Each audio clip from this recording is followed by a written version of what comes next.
Welcome to Let's Talk BD podcast, powered by the BD School.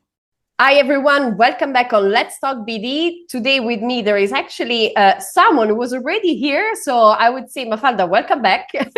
Thank you. I'm super happy to be back. Likewise.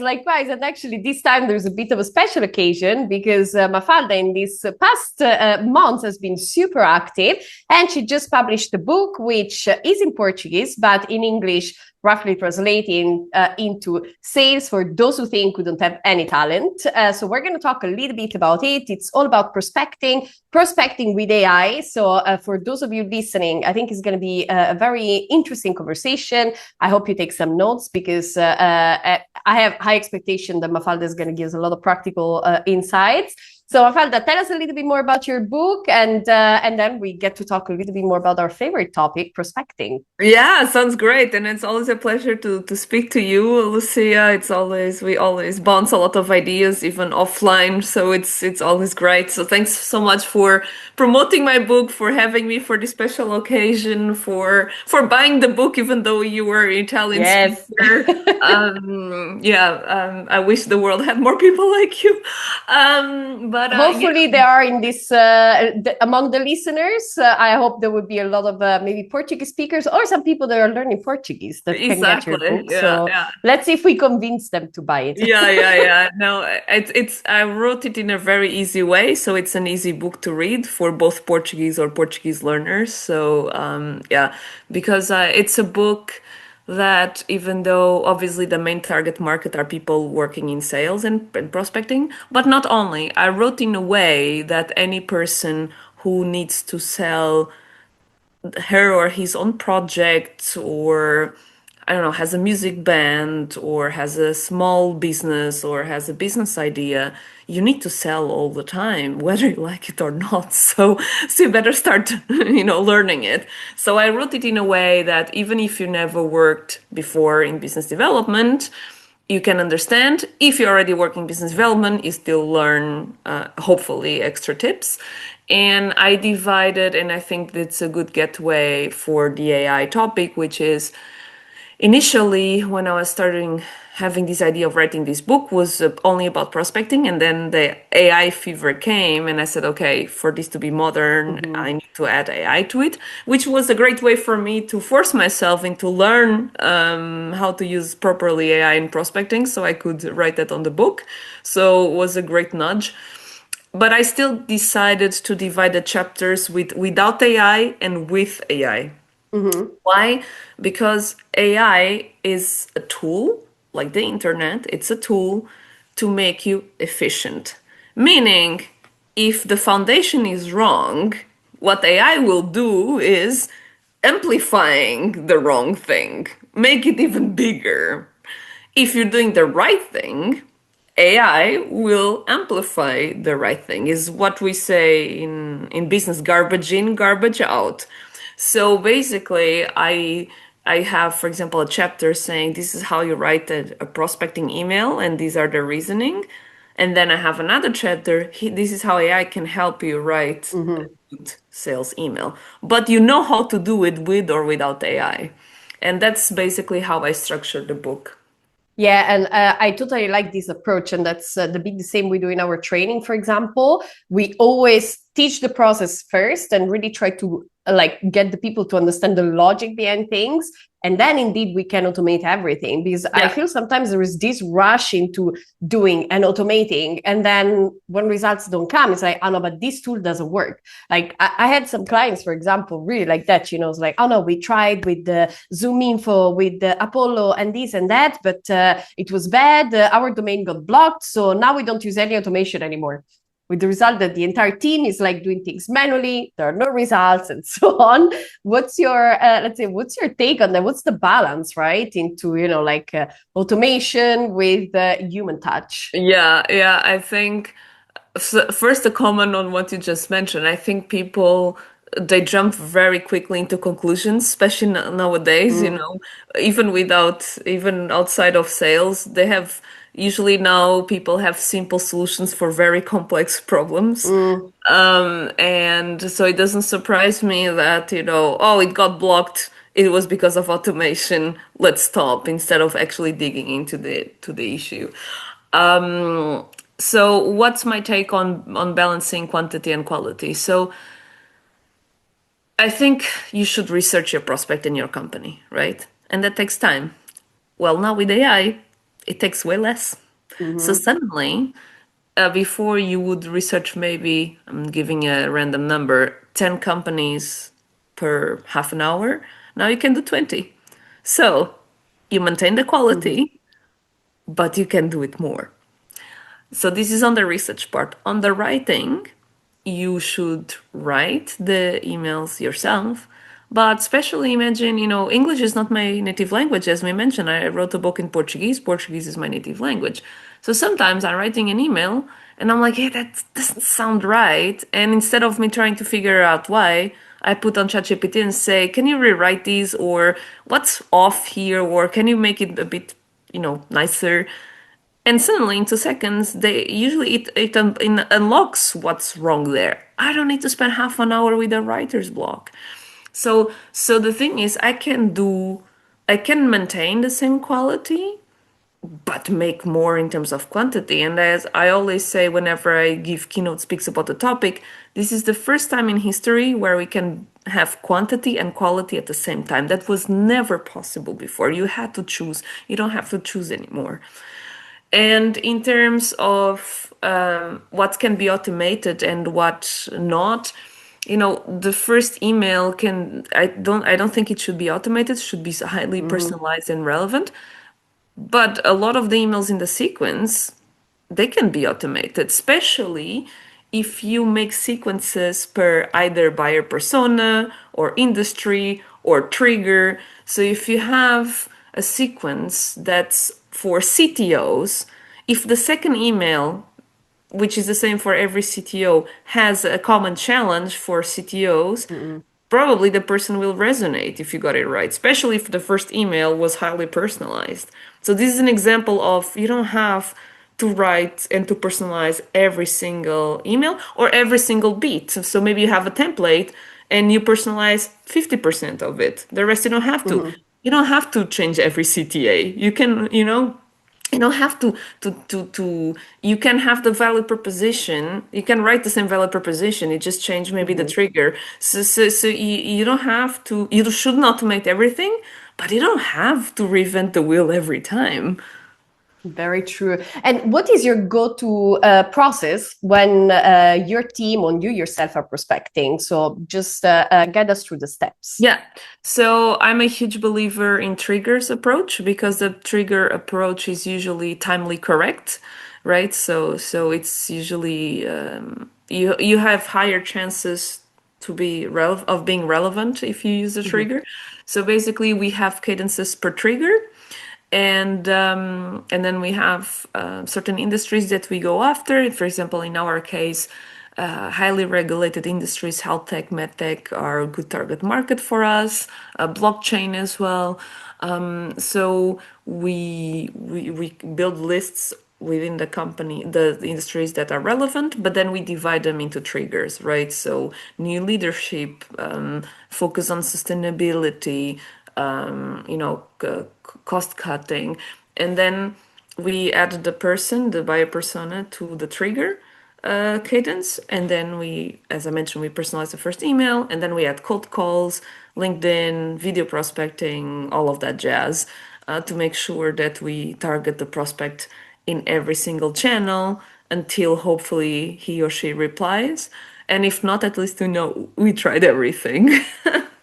And how many touch points do you have in a typical sequence? Because one argument, or one objection that I get very often from students is like, oh, but I don't want to be too pushy.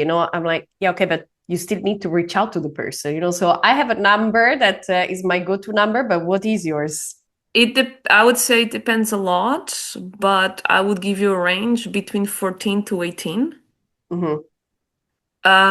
But also, I think when I get that objection, usually there are two ways to show that we are right in terms of touch points. So the first of all is not every touch point out of the 14 or 18 is a direct touch point. yeah, it's a hard touch point. It can be a soft one. So if you put a like on a LinkedIn post, that's a step in the cadence. So not every step of the out of the 18 is an email or a cold call. So you have hard touch points and soft ones. So if you're visiting the profile, it counts. If you're commenting, it counts. If you dial but they don't pick up the phone, I mean, then they didn't hear about you, right? So it's a soft one. So first of all, it's a balance. You're not always talking to the prospect all the time. And the other thing is, usually you are annoying when you're always saying the same thing, right? So you said everything on the first email, and if you did, probably it was too long, they didn't read it. And then you have nothing left to say, and the only thing you have left to say is, did you read my email? Did you read my email? Did you read my email? Did you read my email? And this is actually very annoying. You don't need to get 14 touch points to get annoying. You need 3 and the prospect will be annoyed. So if you offer different perspective, different values, you do different things and use different channels, so it's not only an email and only a cold call, then you are less annoying. And I work very closely with marketing, and I really hope that most business development teams start aligning with marketing because they produce a lot of content that's useful for your prospect. So a touch point can be an ebook, a podcast episode that it's relevant for the prospect, and that's not annoying, and you're still saying, hey, I'm still here. So you really need to make sure that every touch point is different and adds value or adds something to the story. You're not repeating the story all the time because then you're gonna get blocked. That's exactly when you're gonna get blocked. Totally agree. And you touch upon a topic, which is the one of sending resources. Now, one time I was doing my cold outreach. It was like a few months ago. And I sent out this very nice email like, oh, we have this very nice case study from this company, which is exactly the same as you. Maybe it's interesting. Here's the link. And the person got back to me and she said, why should I open a link from someone I don't even know? And I'm like, yeah, you're right. So I replied and said, you're right. Thank you. I that's true. I never open links from people I don't know. So thank you. Thanks for the feedback. Is well taken. So then I started to removing links, basically. I'm like, okay, I'm not going to send the link. What is your position on that? So do you still send out links? What's the response? Yeah. That's a very interesting one, and I'm almost sure that persona was tech persona, no? Yeah, of course. Yes. Because salespeople click on everything, even in things they shouldn't. I Yeah. talk for myself. Yeah, no, I prospect. So my current company, we prospect heads of engineering and infrastructure. So good luck on them clicking on links. So I would say there are a couple of things you can do. First, definitely not sending links in the first email, not only for spamming issues, but also because you haven't connected with the person. They don't trust you yet. So if you send a link maybe on the third email when they saw your profile on LinkedIn, you're quite active, you build that trust. If your company has a great brand awareness, if you have all of that, they're more likely to click on the link.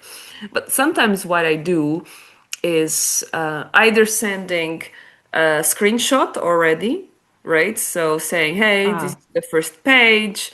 If you're interested, I can send you the rest as a link because I know you probably don't trust links, and I address the elephant in the room. So if I do that, I sound less fishy, right? So, or I just send a link and I add a PS, hey, if you don't click on links you don't trust, which I understand, I can send you a voice note on LinkedIn explaining the content of it. So it's not dangerous for you to open. Let me know. And again, and many times I see them opening because when you address that, if it's phishing, people won't probably write these kind of things. So this is how I usually address the link issue. Yeah. And, we talked already about some of the most common mistakes, right? One is the sequence is too short. Maybe you reach out to the prospect only a few times. Maybe, you send the link in the first email or the email is too long. What are other common mistakes that you see, like, teams make over and over again, and how can they fix them? Yeah. So I think all of the ones I mentioned now, I think hopefully people are already aware of them.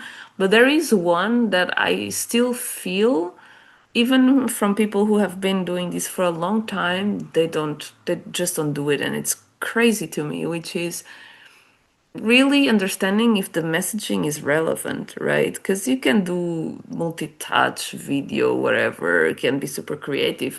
If you're not addressing a proper pain point with a proper solution, the prospect will be like, nice approach, not relevant, and they won't reply to you usually. So what I recommend doing is making sure that you actually doing things right from the foundation. Are you prospecting the right people, the right buyer personas in the right ICPs with the right messaging? Because if you're not, like, there is nothing you can do. You can be a great cold caller, you're gonna bump into the wall. And solving this is interviewing your current customers and even showing them what you wrote, right? And I don't think business development and sales teams do this enough. Yeah, I agree. I agree. Actually, I see many of the people, either that do end up in our training or not, sometimes just leads. The research part is really what's lacking. And that's why, for example, in our certification program, big part of it is really dedicated to building these assets. So your Yeah. ICP, your buyer persona, your market research, which like sometimes is really overlooked somehow as a step, and then we wonder why we don't get results, right? So that's always a little bit of a problem I see to over and over again. And in terms of more really like for example in your case, right? So you mentioned, well, there is this research and so on, and you talked about the triggers specifically. Now the triggers could be pain point and so on, but how do you train your team to recognize these triggers and to really find something relevant? Because that's the other thing, right? So sometimes I receive these emails, like personalized emails, which are all but personalized and they're still very relevant. And I appreciate the effort, but again, it's not relevant. So how do we find these triggers? Yeah, because personalization is a nice to have, but if it's not relevant, relevance always over personalization. If you can do both, even better. But if you have to choose, definitely relevance. So usually my process is, and I can describe what I've done, for example, here at UpCloud. So I started in September. I asked to interview customers, and after the interviews, I understood which triggers, what were the moments where they actually needed a solution like ours. I gather extra info from our solution engineers as well. So I made a research, and I established the triggers. So when I told my BDRs which triggers they should be looking for, they were based on my research with customers and with solution engineers, and so they know exactly what to look for. So they don't have any doubts. And if they don't, they look at the prospect's profile, a company profile, and they cannot find any, they still can go after if they really think for some specific reason. I really, even without the trigger, I still think this is a great prospect. Cool. Just use that reasoning on the email. I'm not saying don't use it, but if you don't have a strong opinion that it's a good prospect and you cannot find any of those on the list that I gave you, just don't waste your time. Just move And on. because the risk is always that they ghost you, right? So let's talk about ghosting, which is another thing. Is like this thing that is like bothers, I think, everybody that has ever done sales or BD. What do you do? Like, maybe there is this someone, maybe even inbound, those for me are the weirdest ones, right? So the I ones that know. come to I you know. so excited and then they ghost you. I never understand that, because whether it's a yes or no, it doesn't matter. But I think it's just a mature thing to do, to just get back to the person. But yeah, well, we don't live in a utopia. But nowadays maturity it's not a common trait. Exactly. So what do you do? What's your go-to process, or So, for so when you have ghosting? So I try to avoid ghosting. So I try to be proactive instead of reactive. And what I mean by this is, for example, I always tell my BDRs, when you secure a meeting, make sure that you add on the invite the reasons why the prospect accepted the meeting. list a pain, list a challenge, list something that when they open the Google Calendar and they see what is this meeting again? They open, yeah, we talk about solving this. Okay, cool, I will come. So remind the prospect on the invite why it's relevant for them. And if the call is in the afternoons, send a reminder in the morning. If the call is in the morning, send a reminder the afternoon before. And try, obviously, when it possible, try to book the meeting as close as you can from when you spoke to the prospect. If that's not possible, it is what it is. Also, if it was not possible, imagine that the prospect says something like, my contract with my current provider runs out in 6 months, so it makes sense that we reconvey 2 months before, which is 4 months away from now. That's a good reason to not have the call right away, right? So I don't think Yeah. we should push here. What we can do, and we go back to the marketing thing, is adding them to a cadence. And again, automation. You don't have to do this by manually. I always recommend having a cadence that's one email per month, where you send a white paper or a podcast episode or a blog post, and you add the person to it. And between now and in 2 months, will receive one email from us with some interesting content, so they don't forget about us. So they are less likely to ghost us because they created a little connection. Now, this is not 100%, obviously. We still get no shows, but I can tell you that in Q1, out of all the meetings we booked, we only had one no show. We That had a is good. scheduling because that happens, but we no shows. We only had one, so I think it was really good. And also depends a lot on the territories, nationalities, personas as Yeah. well. So I find that tech personas, we have less no shows than more marketing, sales personas. So it depends a Yeah. lot on territory, culture, persona. But those are the things I do to avoid a no-show, right? So when it happens, you really need to act that right away. So the person didn't show up. If you have the number, even better, you call, hey, blah, blah, what happened to reschedule? So really act on it right away to try to secure the meeting. And if the person keeps ghosting you, I will try one more, like 2, 3 more times, but then, I mean, just move on and maybe try to reconvey in a couple of months to say, hey, since you were overwhelmed, did anything change now? Or if you have a new trigger, right? So it's go back to the old prospecting. Hey, I saw that you have new leadership. Is it a good time to actually pick up on the conversation? So that's what I go about no shows, but they are very annoying, and that's when I was full-time BDR. That was the thing that annoyed me the most, I have to say.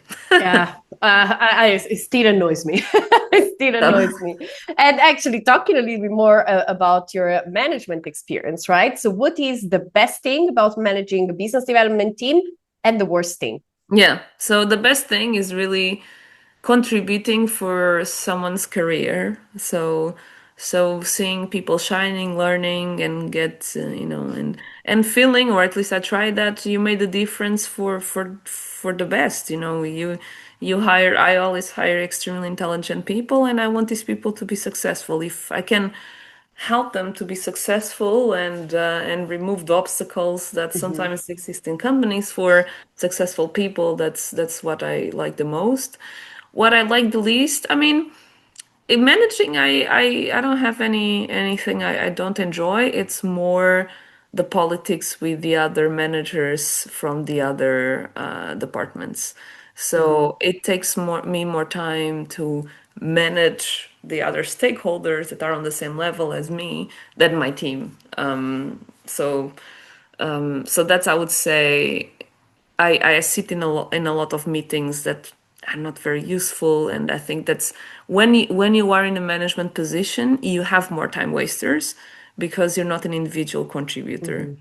So, and it's very easy to get dragged out of your routine y- because other people's decisions influence my department, mine influence others. So I need to be more in direct contact with other departments. Whereas when individual contributor, you just, you just You do do your your thing. thing.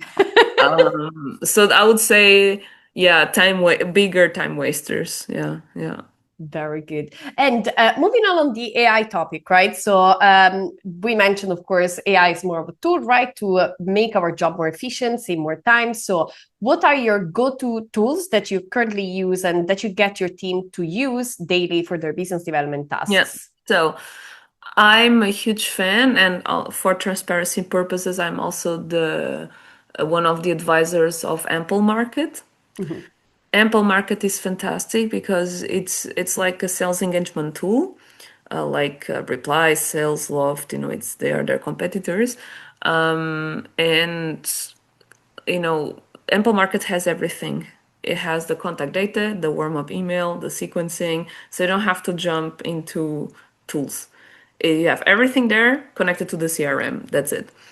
So in terms of productivity, it's a Mm-hmm. dream because it's everything on the same platform, and it uses a lot of AI tools. Yeah, so it helps. You have the Ample Market Duo that does research for you. So you open the laptop, and every day you put the prompts, right? So you set up the Mm-hmm. things. So the software knows your buyer persona, relevant triggers, industry. So you have a list of things that, okay, this company within your buy ECP has a new manager, right, or whatever Mm-hmm. it triggers, so you can start prospecting right away with a relevant Mm-hmm. way. So that's amazing, and they even help you craft the messaging, but again, you need to add your input. So it's really the combination between AI and human. I think they master it very well. Other things though, we in my company we use SalesLoft, which is also a great sales engagement tool. And my BDRs, they love the power dial, and a lot of sales engagement tools, they have power dials nowadays, which is basically you can call like 10 people at the same time, and the first one that picks up the phone, the other stops out immediately. So the connection rate is automatically higher. And again, you're still the one doing the cold call, so AI is not replacing you. But why would you manually dial and make 50 dials an hour when you can make 100 dials an hour and maybe have 5 conversations instead of one or none? You're still the Mm-hmm. one doing the conversation from beginning to the end. Yeah. But you were able to speak to more people, and that's how you should use AI.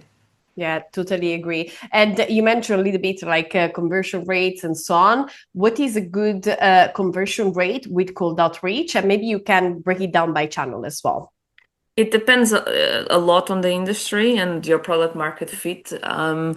Nowadays, it's very low. It's under 2-3% in Mm-hmm. general. I've been seeing the data, and for us, I would say it's around that. Some weeks I can get to the 8%, 10, but not in a consistent way.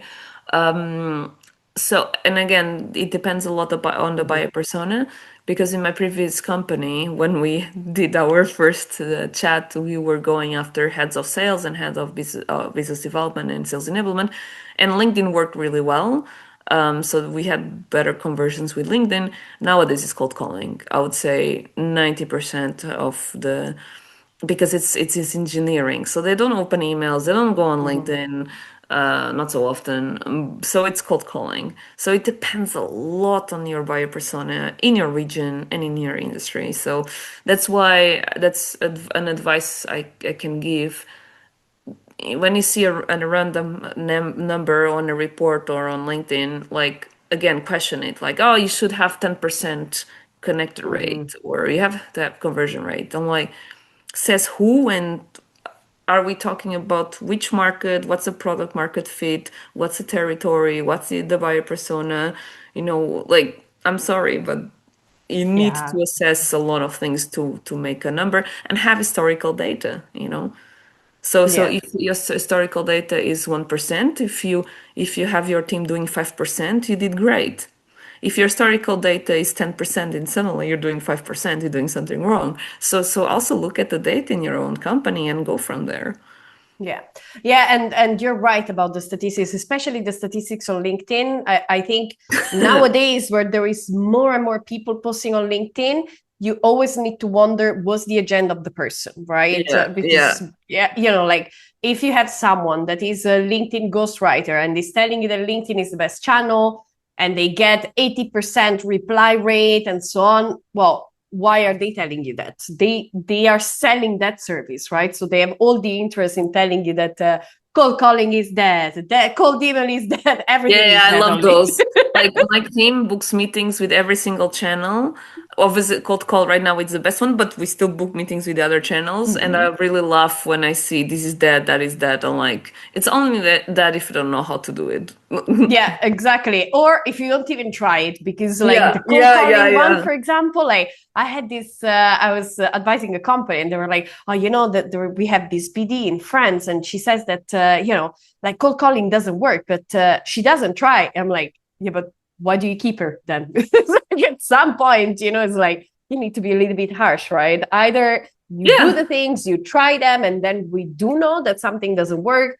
But if it just doesn't work because we're scared of doing it or because we read that it doesn't Yeah, work. absolutely. And if the person like reaches the targets, then he or she got a free pass to not do something, right? So for example, I have one of my top performer BDR. He doesn't use much our sales sequences, the email. And in theory, I'll be chasing him to do it. But he has his own way to get things. And he's the best he's the best performer most of the time. He's an amazing cold caller. And that's what he likes to do. So as long as he has results, he's not gonna hear from me. Yeah. For example, me when I was a BDR, because I don't like to be on the phone, I was trying to avoid cold call as much as I could. But I was very strong in voice messaging, video, and emails. Because I wrote a book. I love writing. I love writing emails. And my reply rate is usually super high. Just to give you an example of how high it is, and this is not me bragging, it's just to mention that, if certain people have certain skills and they reach their targets, then you're fine. They don't need to do things they don't enjoy. But if they don't, then they have to, right? Yeah. And for example, the average reply rate, it depends a lot on the weeks, but let's say with our buy persona is 5%. And whenever I have the time, I prospect. And I started the last week with 27% reply rate, and I ended the week with 10%, which is already the double. You see, like because and because it's a strong suite I have, right? The emails, and the voice messages. So the thing is, I could get away with little cold calling because I would exceed my targets with other channels, and that's okay. That's okay. But if you're not reaching your targets, I'm sorry, you need to try every channel and you need to be really good at everything until you find your sweet spot. Yeah, very good. And Mafalda, just to finish it off, so if someone, hopefully by now, is convinced to buy your book, where can they find your book and how can they get in touch with you if they want to follow you, which obviously I strongly recommend. My favorite platform is LinkedIn. That's where we connected first. And she's always sharing cool stuff. So I would say there. And real stuff. I don't lie on LinkedIn, so I don't put things that are not real. So I only have LinkedIn as social media because I don't like social media. So I don't have Instagram, I don't have TikTok, I don't have any of that. So the only way to find me is on LinkedIn.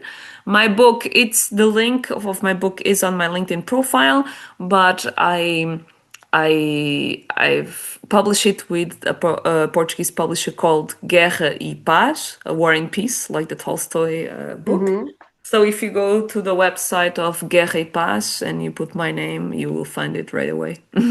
Perfect. And out of convenience, we're just going to give you the direct link. I'm waiting for my copy, so hopefully I will be able to show you my copy as well. But for now, I would say, Mafalda, thank you so much. As usual, thank you for very having nice. me. Always very nice talking to you. Everyone, make sure you get the book and you follow Mafalda. And of course, if you enjoyed the video, make sure you like, subscribe, comment, everything. And we're going to see you next week. Bye, everyone. Bye-bye. Subscribe and listen to more episodes of Let's Talk BD podcast.